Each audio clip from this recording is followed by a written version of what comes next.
అక్షరం అంటే నక్షరతి అంటే చెలించండి, చెలించండి అలా.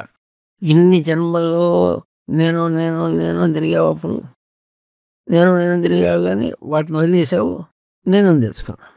అంటే ఇప్పుడు ఏంటి, చెలించలేదు అన్నమాట.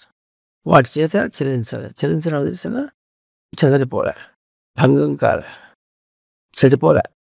పిల్లిగా ఉండి చెడిపోయి ఇటు వచ్చావా ఇప్పుడు? లేదు. పిల్లిని వదిలేసాడు కానీ నేను నేను ఉన్నా, తెచ్చుకున్నావు, అంతేనా? చెదిరిపోకుండా, దాన్ని చెదరటం అంటే చెడిపోకుండా, దెబ్బ తినకుండా వచ్చేసావు అనమాట. అది సంస్కారం. దాన్నే అక్షరం అంటారు. క్షరం అంటే చెదిరిపోవటం, నశించిపోవటం. నశించిపోవటం అంటే అర్థమవుతుందా? నశించిపోవటం అంటే పాడైపోవటం. కనుక పాడైపోకుండా ఇట్లా ఉన్నాడు, పాడైపోకుండా ఉన్నాడు. ఉన్నది ఏదో దాన్ని అక్షరం అంటారు. అర్థమైందా? ఆ అక్షరాన్ని మరి నువ్వు అభ్యాసం చేయాలి. అభ్యాసం చేయాలంటే అలవాటు చేసుకోవాలి.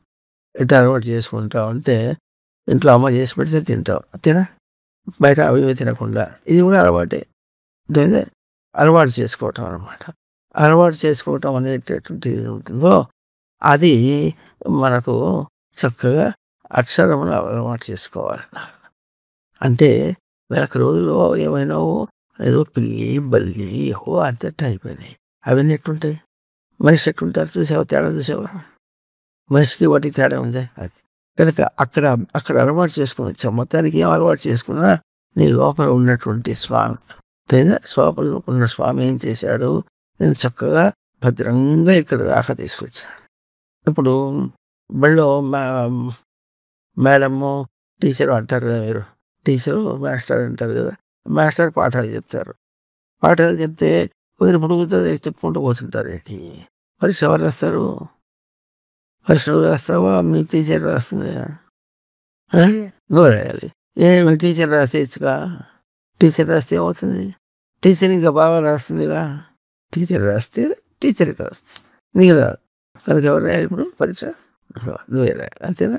అట్లాగే అలవాటు చేసుకోవాలి. ఎవరు అలవాటు చేయాలి?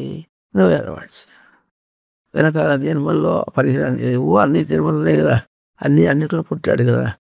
అప్పుడు లోపల ఉన్న స్వామి నేను రక్షించుకుంటూ వచ్చాడు, పాఠం చూపించుకుంటూ వచ్చాడు. ఇప్పుడు నువ్వే అభ్యాసం చేయాలి, నువ్వే అలవాటు చేయాలి. అదే అలవాటు చేయటాన్ని అక్షరాభ్యాసం అంటారు.